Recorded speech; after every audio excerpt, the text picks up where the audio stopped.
Bonjour la MIF, bienvenue dans Wagwan. Aujourd'hui, on va parler ballon, on va parler ish et on va parler surtout de famille. Notre invité s'appelle Leroy Anton. Il a un point commun avec Hatem Ben Arfa, Karim Benzema et même Florent Balmont. Pépite du centre de formation de l'OL dans les années 2000, Leroy a accepté d'ouvrir sa boîte à souvenirs avec nous. Bonne vidéo à tous.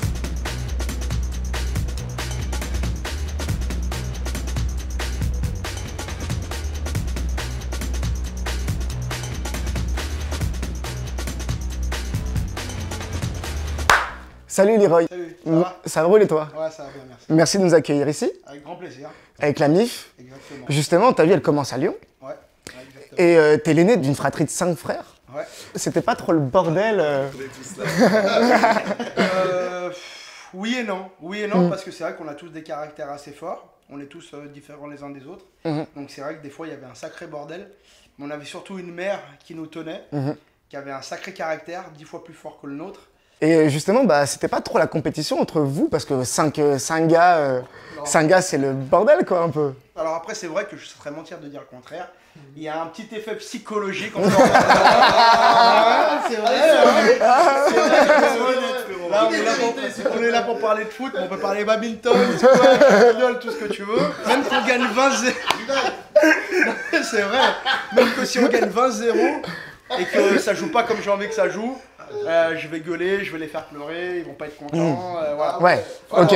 Exigence. L'exigence. L'exigence. Évidemment, il y a une chose importante dans ta vie, c'est le ballon. C'est le ballon. C'est le ballon. Quand est-ce que C'est le... le premier mot que j'ai su dire quand même. Ah ouais? Avant de dire papa, avant de dire maman, j'ai dit ballon. Bon, faut savoir que mon père, Ok. pour la petite anecdote, il était prédestiné à réussir aussi. D'accord. C'était un très bon joueur qui jouait dans la région lyonnaise. Jusqu'au jour où il a pété les plombs à un match de Coupe de France, où il a tapé l'arbitre, il a pris 6 ans de suspension. Robert, Sa carrière s'est arrêtée du jour au lendemain. bah comment il vous le raconte ça? Parce que... Il a intérêt à nous mime les raconter. gestes. C'est comme ça. C'est comme ça. On aurait aimé qu'il soit là pour nous raconter, parce Ouais. qu'en soi, c'est un phénomène. Mais voilà, mon père, dès l'âge de 2-3 ans, il m'a tellement initié au foot que je parlais que de ballon. Et puis voilà, ça a vite été une évidence parce que, sans prétention, je crois que j'avais les gènes du padré. Ça coulait dans les veines. Et puis j'avais ce petit truc en plus, étant tout jeune, où déjà à 3-4 ans, je savais faire une centaine de jongles. Quand est-ce que tu as compris que tu pouvais faire des choses dans le foot? À 10 ans, je suis rentré à l'Olympique Lyonnais. Voilà, j'ai participé par exemple à la première Danone Cup qui était au Parc des Princes où j'ai été élu meilleur joueur et tout ça. Et puis tout de suite, ça te met dans des dispositions où tu comprends que tu as un petit truc en plus que les autres, quoi. Et est-ce que c'est peut-être le moment où dans ta tête, bah, tu t'es dit, ah, bah, il y a quelque chose à faire, quoi? Ouais, tout à fait honnête, oui et non, parce que la Danone Cup, je l'avais survolée. Mais pourtant, mon père, arrivé le soir, il m'avait engueulé.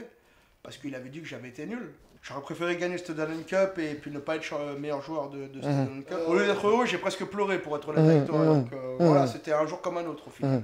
Et comment tu es rentré au centre de formation de l'OL? En fait, je suis de la région lyonnaise. Caluire et Cuire, il n'y en a pas beaucoup qui connaissent, mais ceux qui connaissent, un gros bisou à vous. C'est vraiment représente. C'est dans la région lyonnaise. Et puis, dans les clubs de jeunes, forcément, on se rencontre tous.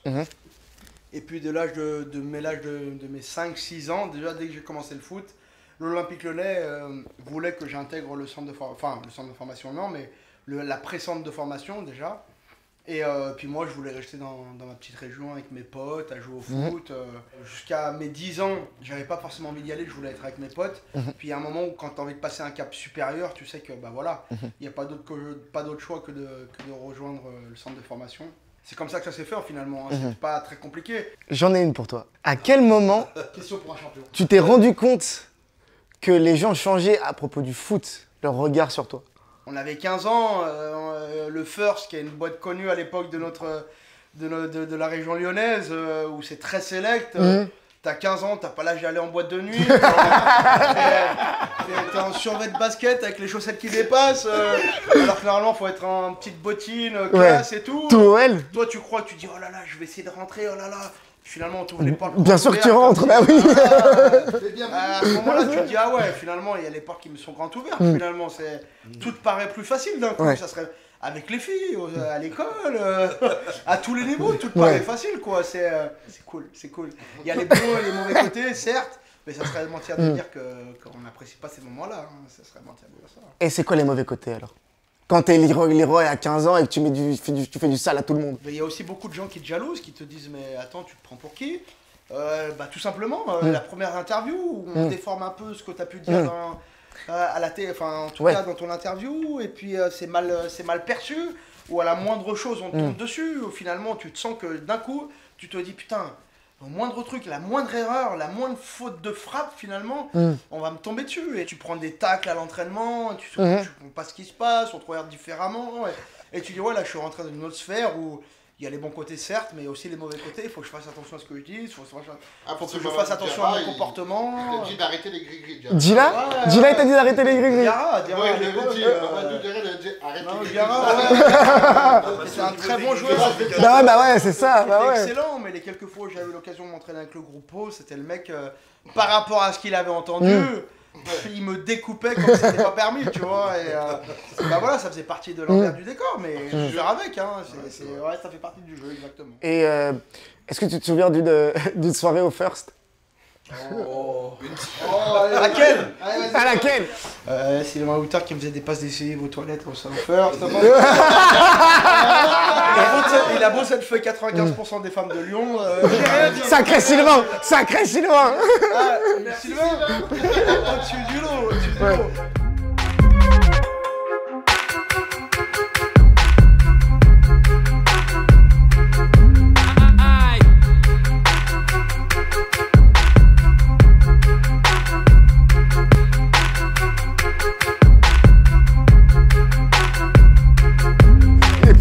Leroy, il faut qu'on en parle de cette blessure qui est arrivée. Ouais. Comment elle est arrivée? Un match du championnat de France de ma génération, moins de 17, contre une petite équipe du championnat en plus, hein, qui était un bon faire-valoir, qui avait une belle équipe, mais qui jouait avec ses forces. Un joueur que j'avais l'habitude qui s'occupe de moi depuis quelques années, Bourg-Péronin, un club de la région lyonnaise. Un bon milieu de terrain, mais que depuis des années, je savais qu'il me chargeait. Et puis, il me prend la cheville, il me défonce la cheville. Bon, sur le coup, tu te dis, c'est une fracture, hein, emmenation d'une fracture. Bon, voilà, il faut quelques mots pour t'en remettre.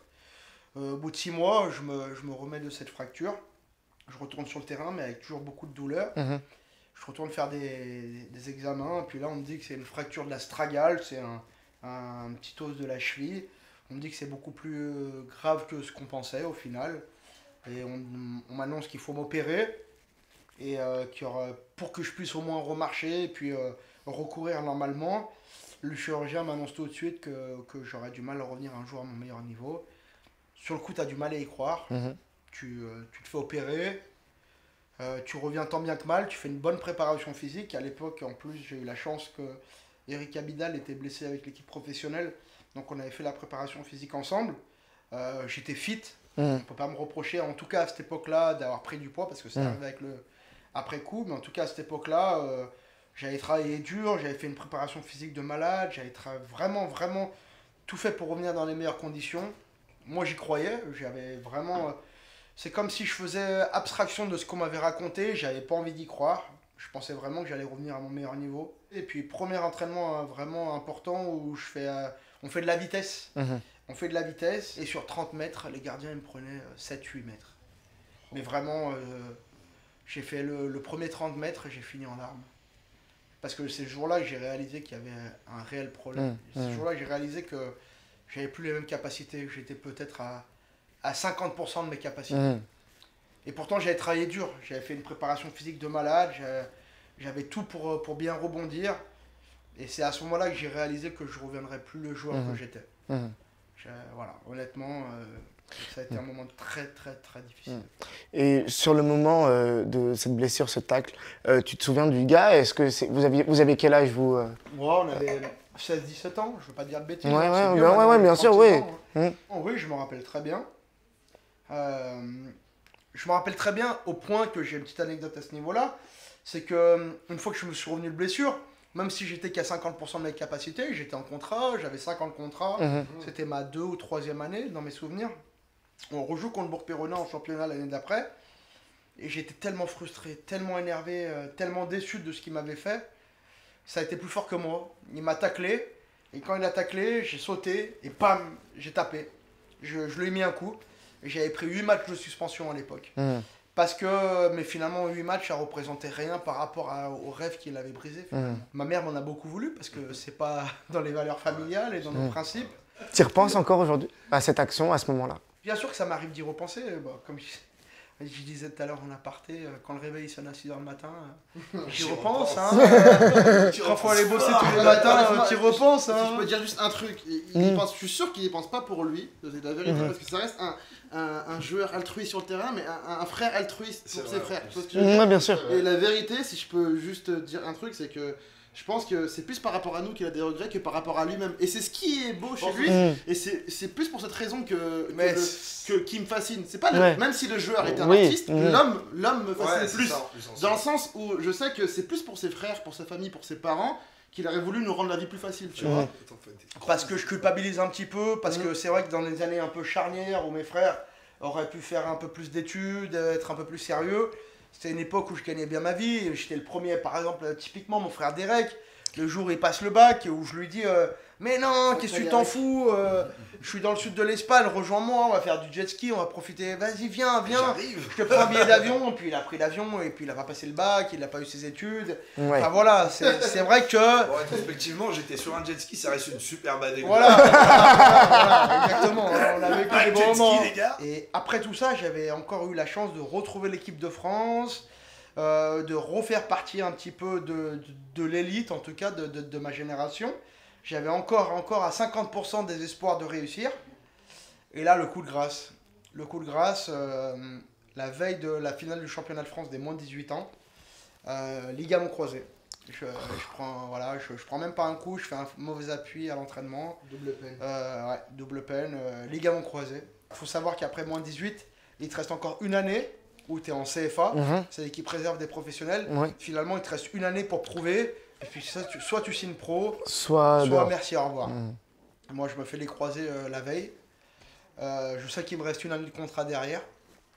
J'ai déjà eu la cheville, j'ai déjà eu le genou, il n'y a plus rien qui tient. Et puis que les ligaments, c'est 8 mois minimum avant de revenir. Et puis il n'y a plus rien qui tient.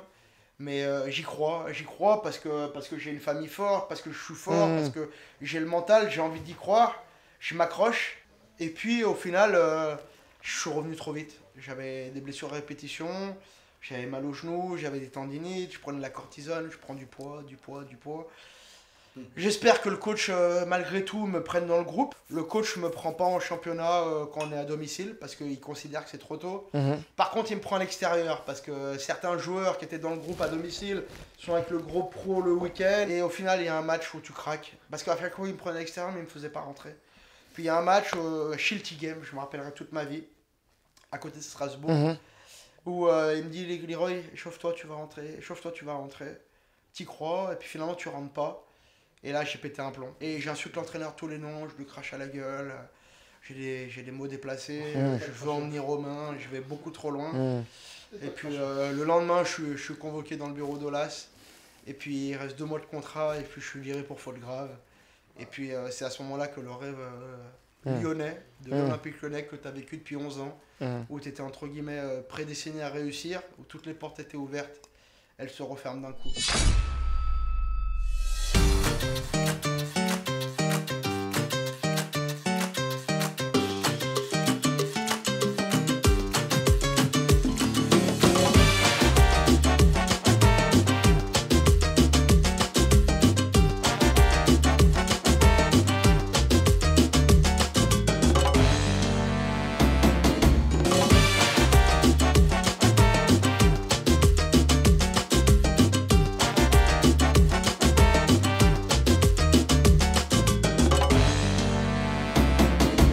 On va faire un petit jeu. Si je te dis toc toc.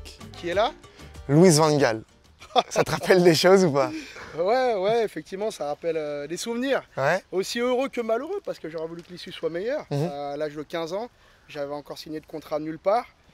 C'était une période où on parlait beaucoup de moi. Et c'est vrai qu'à cette période-là, j'ai eu l'opportunité d'aller dans plusieurs clubs, dont le FC Barcelone, à l'époque de Louis Van Gaal, qui était l'entraîneur, et qui est venu personnellement à la maison toquer à la porte pour essayer de m'enrôler au FC Barcelone. En plus, j'ai des origines espagnoles et tout ça, donc ça aurait pu être une belle aventure, mais finalement, avec la famille, on a décidé que c'était mieux de rester à Lyon. Une personne a voulu prendre de tes nouvelles. Cette personne, je crois que ça commence par Cristiano et ça finit par Ronaldo. Ouais, effectivement. Alors des nouvelles, ouais, on peut dire ça comme ça. C'est vrai que quand il est arrivé à Madrid, il a connu Karim Benzema qui était au centre de formation avec moi et que j'appréciais énormément, qui était un très bon footballeur, une très belle personne. Et puis c'est vrai qu'une des premières questions qu'il aurait posées à Karim Benzema, c'est qu'est-ce qu'il est devenu, Leroy Anton, le fameux joueur. Parce qu'il faut savoir que Cristiano Ronaldo est de la même génération 85, donc forcément tu te rends compte dans les tournois de jeunes, que ce soit en équipe nationale ou en équipe de club. Et c'est vrai que ouais, ça m'a fait quelque chose de savoir qu'un mec comme Cristiano Ronaldo, avec la carrière qu'il avait, il voulait savoir ce que je devenais, quoi, tu vois. Et dans la tienne, ta carrière, tu es passé par la Belgique, par l'Espagne, aussi, par Singapour notamment. Singapour aussi. Et justement, qu'est-ce que tu as retenu de toutes ces étapes? Pour être tout à fait honnête avec toi, au début ça n'a pas été évident parce que c'était pas le football que j'espérais. Moi c'est vraiment ce que je m'étais imaginé du football, c'était de pouvoir fouler les plus grandes pelouses d'Europe, voir du monde, jouer en équipe nationale, rendre vraiment ma famille fière, même si au final ils l'ont été quand même. Mais c'est vrai que ça n'a pas été évident, j'en ai même fait une petite dépression, je suis passé par des moments très difficiles. La preuve c'est que partout où j'ai été au final, après le passage à l'Olympique Lyonnais, je faisais quelques mois, voire une année, mais voilà, c'était mitigé. Et de ton passage à Singapour, il y a aussi tes lignes de palmarès, puisque tu remportes la coupe de la Ligue singapourienne, le championnat. Ouais, aussi. Et tu marques ton but en finale de coupe de la Ligue. But d'escroc. Voilà, but d'escroc. Tu nous racontes ce but? Ouais, c'est un but quelconque, mais qu'au final, il y a quand même une grande histoire, parce que je passais par des moments difficiles. J'étais dans la région lyonnaise, je ne savais pas trop quoi faire de ma vie à ce moment-là. Et puis du jour au lendemain, je me retrouve, le jour de mon anniversaire, à prendre l'avion. 4 mars, retrouver mes coéquipiers, un de mes meilleurs amis qui joue aussi à l'OL avec moi, qui était déjà là-bas, et je me retrouve propulsé à Singapour. Et le lendemain, pam, finale de la Coupe de la Ligue. Alors forcément, je suis remplaçant, je viens d'arriver, j'ai encore l'avion dans les pattes, le test d'endurance.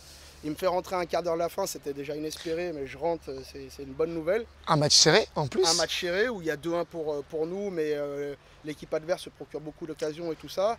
Puis moi, j'arrive, des rêves plein la tête. J'avais faim, voilà, c'était génial comme moment. Puis j'étais super motivé, j'étais détente, je savais que c'était que du plus, tout ce que je vivais. Et franchement, j'ai fait une très bonne rentrée, j'ai gardé un peu le ballon, j'ai fait du bien à l'équipe. Puis il y a cette course là avec mon attaquant qui part seul au but. Et je dis allez, j'y vais. Pourtant le mec, je sais qu'il court 4 fois plus vite que moi. Mais j'ai fait le sprint d'une vie, je l'ai accompagné au cas où il se loupe ou quoi que ce soit. Puis d'un coup, il me voit arriver là-bas derrière, qui crie son nom. Hey, Fred, m'oublie pas, je suis là. Puis il me la met en retrait. Alors oui, j'ai plus qu'à la mettre au fond du but. Mais tout ce qui s'en est précédé, c'était un moment magnifique pour moi. Et après, quand on voit ma célébration, on dirait que j'ai marqué le but de l'année. Alors qu'en fait, c'est juste que j'ai repensé en 2 secondes à tout ce qui venait de se passer. Ouais les gars. Et c'était salut les gars. Franchement, c'était... Ah, vous voulez venir ou quoi? Ah, vous voulez venir ou quoi? Hey, ouais. Wagwan. Wagwan. Et avant que le réveil sonne, les copains, on va aller se retaper une brésilienne. Merci Leroy d'avoir participé. Avec grand plaisir. C'était cool, un plaisir de pouvoir revenir sur ta carrière, sur ta vie. Et merci de nous avoir suivis les copains. A bientôt les gars, on se retrouve sur le terrain. Sur le terrain, et n'oubliez pas que la vie est belle avec ou sans football, mais qu'avec le football, elle est encore plus belle. Quand même. Ça a quand même rien à voir. On va pas se mentir. Eh ouais, peace. Bon les copains, un café, un dessert avec ça. J'espère que vous avez passé un bon moment, en tout cas un aussi bon moment que nous à le faire. C'était Gaël Messika pour Wagwan. Et maintenant, je vais aller me baigner.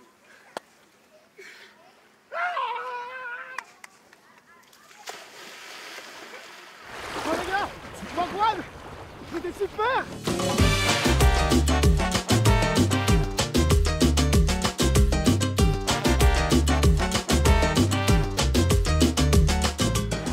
Je m'échauffe là. T'es noyé.